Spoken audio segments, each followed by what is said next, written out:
What's going on there, everyone? Here's an interesting little story from the Daily Wire. Trump smacks disrespectful AOC for her latest attacks against Pelosi. She is not a racist. For them to call her a racist is a disgrace. Imagine that coming from Trump.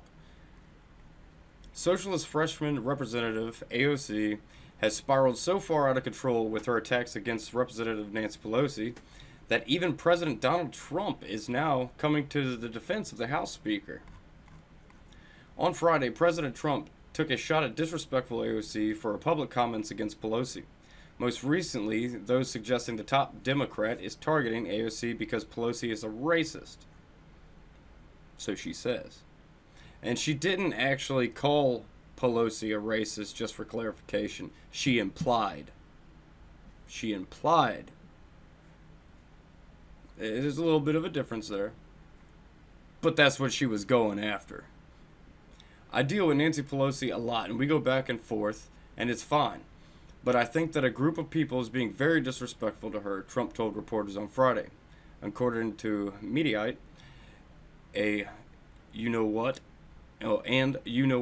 don't think Nancy can let that go on. Which I agree. I mean, Nancy Pelosi is the Speaker of the House. She's got a lot of power over these Justice Democrats, which don't actually know what justice is, because let's think about this. They want to get rid of the Department of Homeland Security, what do they do? They provide some justice for people that are here illegally. Yeah, and sending them back home and stuff like that. So, yeah, she doesn't know about justice. It should be social justice, Democrats. AOC should treat Nancy Pelosi with respect, the president continued. She should not be doing what she's doing. Trump noted that contrary to AOC's apparent suggestion, Pelosi is not a racist. And I'll tell you something about Nancy Pelosi that you know better than I do. She is not a racist, okay? She is not a racist, he said. For them to call her a racist is a disgrace. This is a very common far left tactic. If people don't agree with you, you label them as racist, bigoted, homophobic, xenophobic, all the phobics. And then you eventually will call them fascists, this, that, and the other, even though the far left and the woke left are the authoritarian fascist. As reported by the Daily Wire earlier this week, Ms. Ocasio-Cortez suggested Pelosi held racial malice against her and other minority freshman Democrats on Wednesday during an interview with the Washington Post.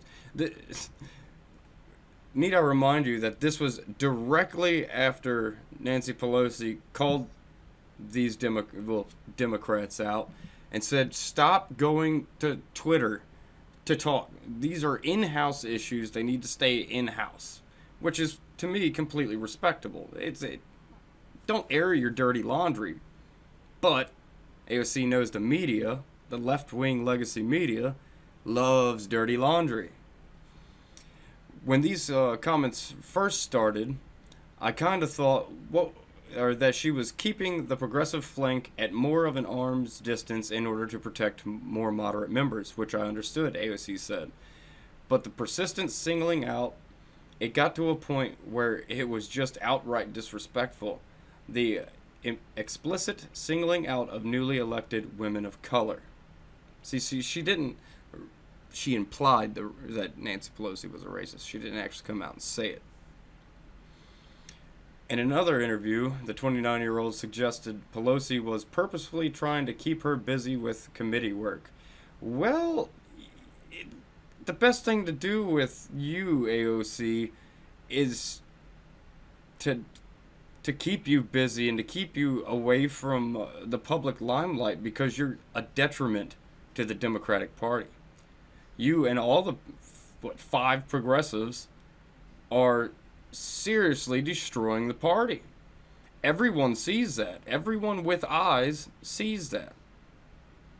Of course, the woke left, they think you're just the bee's knees because their mental status is on your level, bartender level.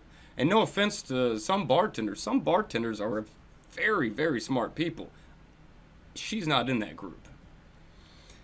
I think sometimes that people think we have a relationship. Not particularly, she told the New Yorker Radio Hour. Later adding that the last time I kind of spoke to Pelosi one-on-one was when she asked me to join the Select Committee on Climate Change, which was also a big mistake. Don't put a fear-monger that doesn't know any facts, that has very limited knowledge about actual climate change and climate change issues on a subcommittee. Why would you do that? Or a select committee? That's ridiculous. I was assigned to some of the busiest committees and 4 subcommittees. So my hands are full, and sometimes I wonder if they're trying to keep me busy. Well, first off, you're a member of the government now, so yeah, you should be busy at all times trying to figure out how to actually make things better. But no, you still seem to find time to just boast on social media about woke far left nonsense. On Thursday, media claimed AOC walked back her accusation of racism against the House Speaker, though the freshman lawmaker still called into question Pelosi's motives in singling out 4 individuals. 5. I know everyone says 4, but there is another one. She's just a little bit smarter, I think, because she's a little bit quieter. Referencing herself and fellow freshman reps Ilhan Omar, Rashida Tlaib, and Ayanna Pressley. Ayanna Pressley, she's a little bit less vocal. You don't hear her name quite as much. It's singling out 4 individuals, and knowing the media environment that we're operating in, knowing the amount of death threats that we get, knowing the amount of concentration of attention, I think it's just worthy of asking why, she told a CNN reporter. Y'all have made it to where y'all get that type of everything. Y'all have done that yourself. And I completely disavow people who are sending y'all death threats, because that's just ridiculous. No matter how foolish the words you speak are, no one should threaten your life or dox you or anything like that. We on the right have a big problem with having to deal with being doxed, death threats, physical violence, and some more. Welcome to the club, AOC. This is the club that you helped create. Yeah. And then it's got some tweets. Aaron Rupar. Trump is out there defending Nancy Pelosi.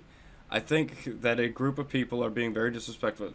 I've already read that earlier, but yeah, people are talking about this because you could see that the progressive left has lost their minds. They have no credibility in my opinion. This is just my opinion.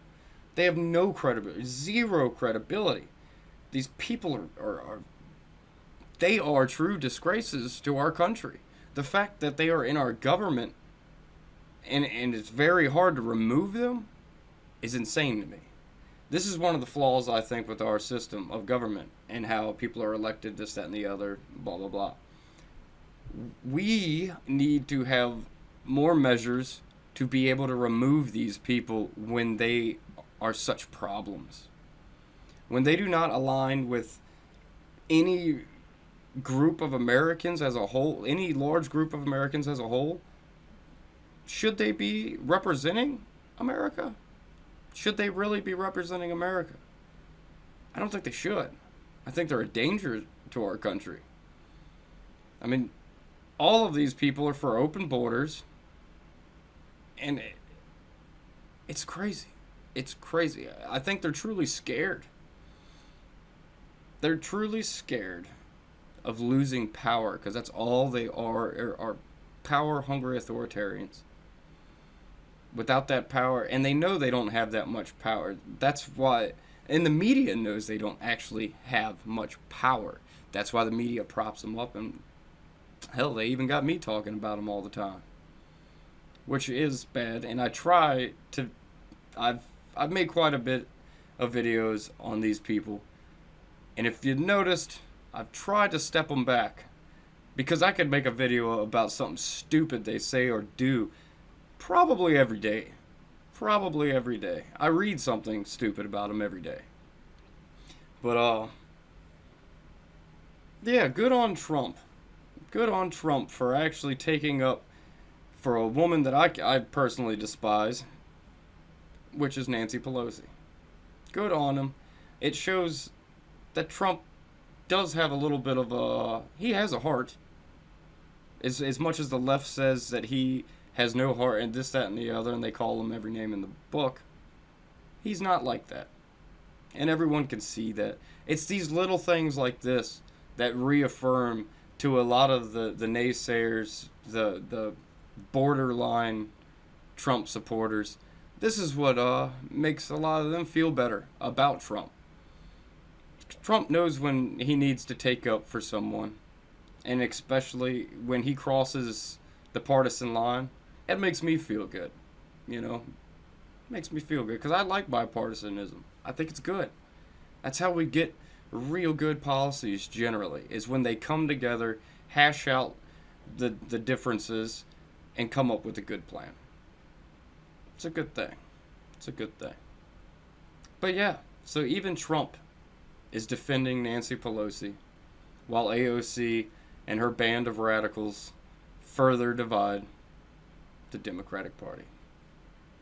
As always, like, share, and subscribe, and I will catch you all on the flip side.